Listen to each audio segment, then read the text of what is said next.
Welcome back to today's lesson on ETABS. In today's lesson, we are going to be understanding the results from finite elements. Okay, so come here, click this arrow and choose display flexural design. So once you set it, it brings out this dialog box. So the design basis, we have the finite element base and strip base. But for now, since we've not drawn any strip, we'll just select our finite element base. Then the display type, so we are using the enveloping reinforcement. So I'll select this impose minimum reinforcing because we need it. You need to impose the minimum. Even if the slab section you provided is sufficient, you still need minimum reinforcing. So we have different contours which we won't be using.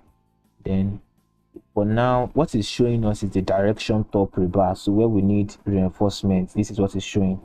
Okay, so click. Now in this case, I want to choose, if I put my mouse on it, it will give me the area of steel required. So now you can see area of steel of 900 and about 900 millimeter square per meter, but that is too complex for me to use. So I'll choose reinforcing typical uniform. I'll choose this and I will select the rebar size I want. I want 12 mm for the top, and I'll choose the spacing of, let's say, 225, and also bottom 12 spacing of 225. Okay, so I'll click apply. So you can see for my top reinforcements, I still need a nominal somewhere around here. We can see this red place. So we don't need to get exactly, because this is the center, this is not practicable. This is the center, so it's going to really redistribute. So you don't need to be so accurate. Then you can see this point also, this is another corner, so you don't need to be too accurate into, because finite element has broken it into tiny particles. You can also see this point. You don't need to be so accurate to get this into, because you can see the area of steel remaining is about 1000. So it's telling me to provide something very high like Y16 at this. So you don't need to be too accurate. All you need to do is take the value from the face of the support somewhere around here. So you just know you're okay with that. Okay, so we've done the first one for the top. Let's see for the bottom.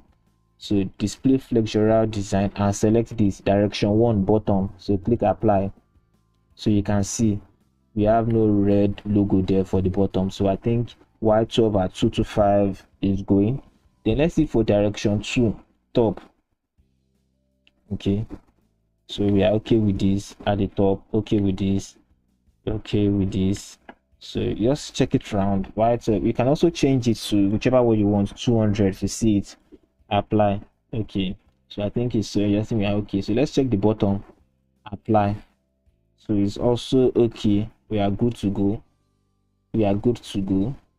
Yes, for the bottom we are good to go.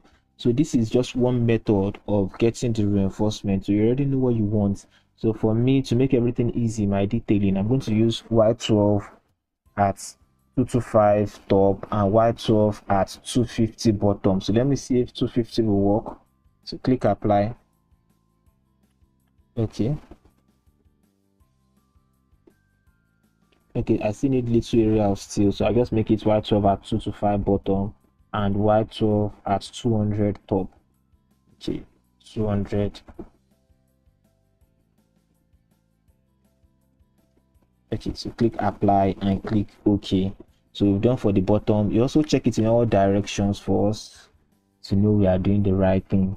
Okay, so you can see 0. Once I place my mouse on it, it should give me 0.